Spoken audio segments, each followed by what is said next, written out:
Hello, I'm Ramie. And I'm Beth. Welcome to Brother Knows Quest, the podcast where I, your host, introduce my sister to the wonderful world of tabletop role-playing games. Beth, do you know what we're talking about today? No. Okay, it's another Savage Worlds game setting. Okay, so it's going to be about a 15-minute, if that, episode. What is it called? Deadlands. Okay. Looks like a Western theme. Yep, it's a Western theme. Yes. Deadlands. It is, the best description for it is on the back of the book. It says, "Welcome to the weird, wild West. The year is 1884, but this history is not our own. Evil grows in the wide open spaces of the West." It's kind of weird. It says so, of course. But what happened is, I kind of went into it in another episode we did. Just after the Civil War, the world, well, the West turned weird. There was this coal that was found that's kind of from hell, and it screams when you burn it. It's got like souls in it. It lets magic things happen. You can play as a lot of weird people in this. And it's not common knowledge that there is real magic out there. You're kind of shunned if you have something like that going on. I figured you'd like the art in this book, though. Huh, that's nice. Yes, it is a image of what looks like normal Western people and a madam from some saloon shooting up a group of zombies. So after this big incident occurred and all this weird stuff started happening, the Great Quake occurred out in California area, you know? Mm-hmm. Okay, what did we call California? And after the Great Quake, Reverend Ezekiel Grimm proclaimed his theocratic rule over the free, holy city of Los Angeles in 1876. His impressive black granite church offers shelter and food to thousands in devastated territories before it was struck down by a flood in 1800. So he was also struck down. Oh. 1880, sorry. In 1880, it was all struck down. I'm pretty sure this all took place in a previous adventure. After the earthquake, there was a flood. Was it perhaps a tsunami? He had time to build the church between then and then. Okay, so no. The Mormons also took advantage of the situation to claim Utah for themselves in 1866. Independent nation of desert. What's that? It's where the Mormons took Utah. Oh. Yeah. And out of all this, a Dr. Darius Hellstrom, I think is the name. No, the foremost inventor in the age of the new ghost rock. That's what they call it. Like the coal. Oh. Yeah. It makes sense why they call it ghost rock. Anyway, he became the Mormons' patron somehow. I don't know why. Still reeling from decades of carnage, the Union has no option but to accept their autonomy after the Civil War kind of situation. Autonomy? Yes, that means their independence, pretty much. Oh, I was thinking anatomy. No. The same is true of the Sioux Nation and the Coyote Confederation, two independent Native American states carved out of their ancestors' sacred lands. The Union eventually made peace with them. Well, that's good. In order to, just enough to keep ghost rock mining alive, you know. That's important because there's so much weird stuff coming out of the ghost rock. Mad scientist stuff and magical stuff. Yeah. Okay. The Coyote Confederation is far less unified, and now they're struggling with their southern allies. Former southern allies, I should say, because remember the Civil War. Yeah. Okay. There is authorities, as the book says here, like, people to keep the peace. The Tombstone Epitaph is like a journal publication. Mm-hmm. John Clum, oddly enough, a guy out of Arizona, has got it to spread far and wide. And it does print lurid and sensational stories of ghosts, monsters, and horrors on the high plains. So are they true? Most of them, oddly enough. Okay. People don't believe a word of it half the time. The Epitaph is a thorn in the side of the United States. The shadowy United States agency, I should say. It's a government organization supposedly dedicated to rooting out the troublemakers who might plunge the nation into another civil war. But the Epitaph claims the agent's real job is to hunt down the strange creatures that his epitaph covers. So they are Dean and Sam Winchester. Just a whole organization of them, yes. There is the Explorer Society also. It's known for tracking and cataloging these weird creatures in the West. I'm sure you will probably, as a player, be part of this or some similar, like the United States Agency, USA.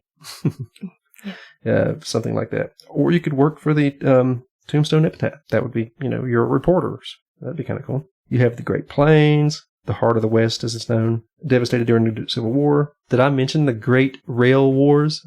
Oh, that's hard to say. The railroad companies back then started to bicker and fight amongst themselves and people in the towns, kind of like we mentioned in Holler. Yeah. Company people. So they had, backers, and it was a big mess. A lot of scars from all these conflicts. There's been a lot of conflicts still remain. And then there's still some conflicts going on, with the Sioux and... Makes sense. Yeah. Well, not the Sioux, but the other one. The Great Basin, Southern California and Nevada make up what's known as the Great Basin. There is hardly a more inhospitable place on Earth. Apparently death has left its mark on the land. I can see why, not hurricane, but the flood that happened right after the Great Quake. And then you had this religious guy take over the whole area in LA just around you. So, yeah. And then there's the Great Maze. The Great Quake of 1868 shattered California's east coast into a labyrinthine network of flooded sea channels. Miners by the thousands now chop away at the canyon walls, digging tunnels and hanging from perilous scaffolding to get exposed veins of gold, silver, and ghost rock. Miners aren't the only one trying to get the ghost rock, of course. You got the free city of Los Angeles and the U.S. government trying to get it. And a powerful Chinese warlord named Kang. A Chinese warlord. The great... During the expansion out that way, when the rails began to be built, it was Chinese immigrants who built them, in real life mostly, so... Oh, okay. We did have an influx. Yeah. In real life, I mean, like in our actual history, usually when we have an influx of immigrants to do something like that, they become what's seen as the national enemy. We have Mexico now, the Chinese were it for a while, the Irish were that for a while, the German... Americans like to see the newest big influx of people as the big enemy. And it happened in real life then. There was places that wouldn't allow Chinese people in. It was awful. Yeah. That's just, it's a sad part of history. They've tried to minimize the impact in this book of, they don't want to make anybody seem bad. Yeah. The previous one, actually, the Civil War was still a thing. The maze is also home to some of the most unique creatures you can find in the Weird West. Chief among these are the great beasts known as maze dragons. So they're dragons. Well, they swim the sea channels. Sea dragons. Mm-hmm. Loch Ness Monster. Even great white sharks are on their menu. Okay. I'm just, like I said, I'm just covering parts of this book here. The character creation is what I'm looking forward to. I'm trying not to read sections about rules either. The Great Northwest. That's another area, of course, in real life as an area in America. The fog-shrouded evergreens, the coast range of icy peaks and all that. It is a chilly area now. Logging and trapping kind of are what happens up there mostly. Probably not as profitable as Ghost Rock in the South. You need your furs and your logs to build places and things. Not everything can be made out of Ghost Rock. A lot of that happens up there. But there is terrifying tales of wolves that walk on two legs and hunt the flesh of humans. A werewolf. Uh-huh. Yeah, see, there's tales of the Bigfoot and the blood deer and stuff like that. Not as bad as the wolves that walk on two legs and eat people, but there is even scarier stories that come out of that area of the Northwest. Unfortunate souls who, trapped in the grasp of winter's chill, succumb to the hunger and resort to cannibalism. Legends say these wretched folks turn into ravenous things called wendigos, which roam the Northwest seeking to slake their bottomless hunger. And then it covers the desert, Salt Lake City and all that stuff. It's really nothing. It's kind of Utah, and it's been declared independent nation of the desert, like I said. But numerous oases have sprouted up to sustain the Mormon residents in this desert. The greatest of these is Salt Lake City, better known as the City o' Gloom. Sounds exciting. It gets its nickname from pale smoke and soot that hangs over it all the time. Numerous facilities churning out ghost rock-powered infernal devices. Cause you have scientists there. That's their patrons. When people mention the desert, the first thing that often comes to mind are the salt rattlers. Rattlers are giant burrowing worms native to the Utah salt flats. They rocket through the earth at astonishing speeds, nearly fast enough to run down a steam wagon. Graboid. Mm-hmm. And worst of all, they have powerful tentacles that they can use to grab prey. So it's a graboid. It's a graboid. And they're always hungry. It's a graboid. Mm-hmm. And then you have the Sioux Nation covering used to be the Dakota Territory. I will not try to pronounce these tribes. I would just, I would do them no justice at all. Somehow, oddly enough, would you wonder how the Sioux Nation became so independent and managed to keep its independence? For some reason, technology around there just doesn't work. And when you have a whole society sprung up around new technologies, even as weird as they are, you're going to suffer if you try to take an army in there that uses technology. Mm-hmm. So they are very good about keeping their borders clean of any invaders. But to help make that invasion stop in the first place, they worked out a deal to get the ghost rock mining going. So, we could get that. The Coyote Confederation, similar to the Sioux, the Coyote Confederation declared its independence after the Civil War. It's roughly located where eastern Oklahoma used to be. They're a loose coalition of Cheyenne, Comanche, and Kiowa. I think that's how you say that, right? I think the only one I remember hearing about is the Cheyenne. Kiowa. Kiowa. That's the way I pronounced it. Then you get the wild Southwest. Texas, New Mexico, Arizona. People are also flocking to these areas, even though they're barren, for the most part, kind of like desert. to find more ghost rock, gold, and silver. So you could either go and hang off the cliffs of California above the dragon pits, or you can go to Texas and Arizona. I think in real life, I've always wanted to go see California, but I think in this, I'm going to Texas and Arizona. Yes. Well, the greatest wild Southwest boomtown is Tombstone, Arizona. That there is still cowboy gangs and such to, cause problems. Here's some concept for players in this weird world I've tried to explain the best I could. Some of the things that they would expect you to play as is a bounty hunter.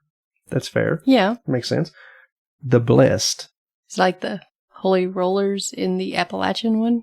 Pretty much. They could be pastors, nuns, rabbi. These pious folks are humanity's most powerful weapon against the forces of darkness, and the weapons they wield is their miracles. A chi master. I have no clue what that is. Okay. With the steady influx of Asian immigration over the past decades, various martial arts have become more common in North America. Okay. Yeah, so you're a martial artist. You got the common folk. Not everyone is a gunslinger, a war-weary soldier, or a huckster, which we'll get into huckster, it's pretty cool. You could just be a common folk who has found yourself in this predicament. You have probably a variety of skills, so you just get thrown into this. I would like to play as a common person in this weird world. There's a deserter, someone who's ditched their cause. Pretty much you were in one of the factions of the Civil War or one of the rail wars, and you deserted. A weary soldier, like we mentioned a minute ago. Yeah. There's the drifter, odd job persons. Freelancers, odd job persons. Yeah, kind of get around like that. These are just examples of what you could build. The explorer. Some visionaries are always looking over the next horizon in search of something new. Most are members of the Explorer Society we mentioned earlier. Mm-hmm. Yeah, so, I mean, that would cover a wide range of things you would create in the Explorer, I'm sure. And then there's the grifter. Con men. Who doesn't want to play a con man? Yeah. The huckster. These gamblers, they use a book called Hoyle's Book of Games, and they search through it to find arcane secrets. Others believe that they are frauds, but some believe that they are actually magical in use, But they use a deck of cards. If you pull the wrong card most of the time, things are going to go rough for you. This is Savage World. You can't have a bad reaction. Yeah. Oh, you could play as an immigrant. Yes. Wouldn't that... Chinese, Mexican, or European, or African. Okay. Mm-hmm. These people are strangers in a weird land. You could play as an Indian shaman. Shamans have many roles in Indian culture, whether serving spiritual needs of the people or healing, sick people, whatever else you want to do. Rituals. Mm-hmm. So you could do that. You could play an Indian warrior. The long Civil War meant neither the USA nor the CSA had the will or manpower to subjugate the Sioux or the Coyote Confederation. Warriors are fiercely loyal to their tribes. Makes sense? Yeah, you're technically they're kind of warriors. born. Yeah. The law dog. You are a lawman. You're a sheriff, U.S. Marshal, an agent, from that agent we mentioned, the U.S. agent, or a territorial ranger, or a Texas ranger. You could be a mad scientist, like the Mormon's patron. Use the ghost rock to do crazy things. Well, that sounds interesting. Mm-hmm. You could be a muck cracker. What's a muck cracker? You're a reporter. A reporter gets a name like muck cracker. Yeah.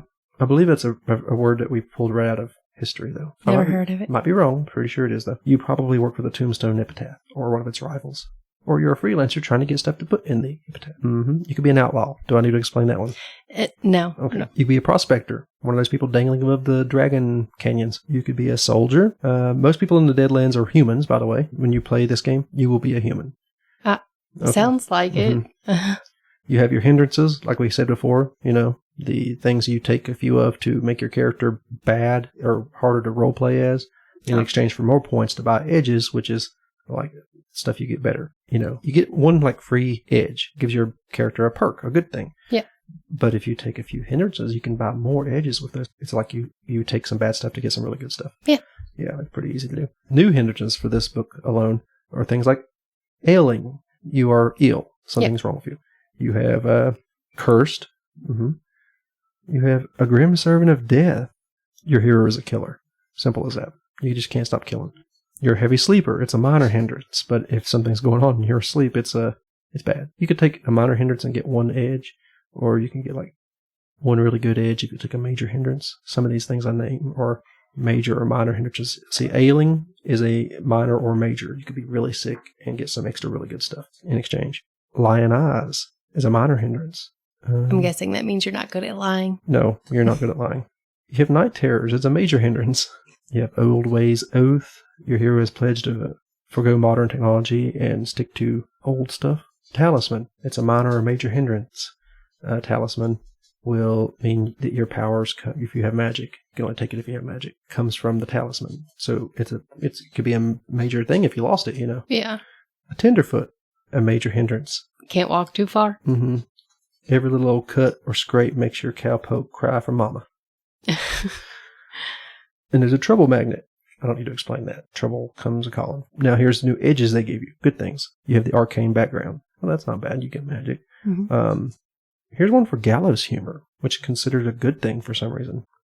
Okay, some people joke about the direst of situations. They can stare the Grim Reaper himself in the face just so long as something about him strikes them funny. Here's a veteran of the Weird West. Don't get him riled. Gear and goods. You can sometimes find some good stuff in this section.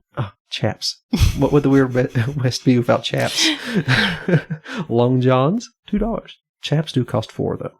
Oh. Transportation. Horse, mule, riverboat, train ticket, 5 cents.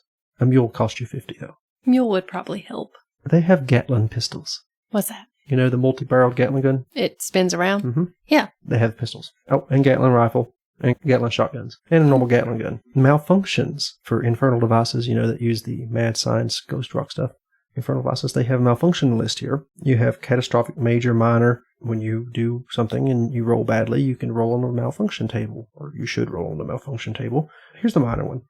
The item fails to work until a repair roll is made as an action. Let's see what the catastrophic one. Vehicles and power items explode for 3d6 damage in a large blast template, which means a wide area can hit your friends as well. So, vehicle and infernal devices use refined ghost rock to operate. Okay. That's why ghost rock is very important. So it's like a magical coal. Mm-hmm. Yeah. Here's some common infernal devices. A hat periscope, noiseless shoes, owl-eyed goggles, sprinting boots, and a vapor mask. What's a vapor mask do? It adds a +4 to your vigor rolls, like your health and vitality. Okay. Yeah. You have a tonics, adrenaline booster, grease lightning pill. It gives you the quick edge for a moment. You can also get a mechanical mule. Does it explode? I mean, if it goes wrong, probably yes. It is an infernal device, so it has that ability. Can you imagine it exploding? My mule exploded. No. It hit my friend over there. Here's a rattler detector. Snake? Any rattler attempting to sneak up on the prey. The tentacles, trimmers thing. Okay. That'd be very handy. They had those in the series, didn't they? In the movies. You have gremlins. A hanging judge. What's a hanging judge? From 1863 to 1869, 5 Confederate circuit judges, I'm not going to name them all, formed a secret alliance to steal land, ruin rivals, and eliminate anyone who stood in their way of their wealth and fame. All who opposed them were framed for hanging offenses and hauled to the lynching tree. After about 6 years of tyranny, the hot-blooded Texas locals fought back, rounded the judges up, and hanged them. Sounds like they deserved it. Now the hanging judges stalk people at night, terrorizing anyone who crosses their path. Rude. At random, they can decide that just anything is illegal and commence to executing. So they're corrupt. Or they're undead. You have things like the Gloom. It's a short for conglomerate, as a group of corpses joined together into a horrifying mass of animated by especially strong magics. Ghosts, of course. Dreadwolf, Dust Devils, Devil Bat, Chinook, Chupacabra. What's a Chinook? Chinook. Oh, Chinook. It's Indian term for warm winds that cause early thaws in the Pacific Northwest. This creature can cause extreme changes to local weather patterns, resulting in flooding, droughts, storms, or other hazards. Well, that sounds interesting. It is. A bone fiend, a boogeyman, a burning dead, charred skeleton stuff, Aztec mummies. Okay. Yep. Scorpions, of course. Automatons. Robots. Oh. Yeah. Nosferatu. Vampire. Oh. Well, for some reason, I don't think about vampires in the Wild West. And you have prairie ticks. And a poison woman. Prairie ticks. Yeah. When prairie ticks sense the prey, they burst from their burrow and bound together through the tall prairie grass at top speed. They leap for the mouth and crawl down the victim's throat. Like in Slither, they go for the mouth, even though they're not these slug creatures. They're ticks. Of course, you have the scarecrow, which shows an image of a scarecrow with a pumpkin head and a giant bloody scythe running through a pumpkin patch. And you have the skinwalker, another Native American. All kinds of things in here. But Beth, what little bit I've told you about this, would you ever want to play this game, even though you don't like Westerns? I have to say that the Appalachian one probably because it's closer to home. Okay. Sounds better. But I do think that one could be interesting, especially with the skinwalker and all those other creatures. And there's so many more. I couldn't get into them all. Yeah. I'm not trying to read out the book. And also, the exploding vehicles could make for an interesting moment. Or the guns, or anything else that made of that device. So you could lose a hand. You could lose simply by everything. Which I guess you could do that in real life too, if something goes wrong. But I feel like that could definitely make some interesting moments. Okay, then. Well, you can find this on Pinnacle Entertainment Group's website for $39.99, and if you buy the physical version of the book, you also get the digital copy, which they are known for doing that. If you buy it somewhere else and can prove to them that you bought it and have a receipt and a picture of the book, they will give you a PDF as well on their website. Comes in handy in case something happens to the physical version. I mean, yes, and most companies will not do that. That's very good of them to do that. So, Beth, do you have any last things to say before we end this? Be careful when riding your mechanical bull. Or your mechanical mule. Or a mechanical bull. Yes. Either one. Either one. Okay, well, we also do another podcast called Horrific History and Hauntings. Beth will tell me about some sort of odd thing that happened in history, or spooky thing, or creepy or gross thing in history, and sometimes there is a haunting involved in that, or sometimes some of the creepy, nasty things lead to hauntings because someone has died. That works out. And I also have another podcast with my friend Dakota. We discuss video games we have played throughout our childhood and up until now. It's called Leveling Duo, and I will put a link to all of our podcasts in the description. Beth, anything you want to add to all this? If they have anything to ask me or would like to tell me, they can contact you and you can let me know. Yes, I do have a Twitter account for this and all of our other podcasts. It's the Gruesome Gaming G. That's our Twitter handle. So find me there if you want to shoot me a message or a tweet. I've been Ramie. And I'm Beth. And this has been Brother Knows Quest.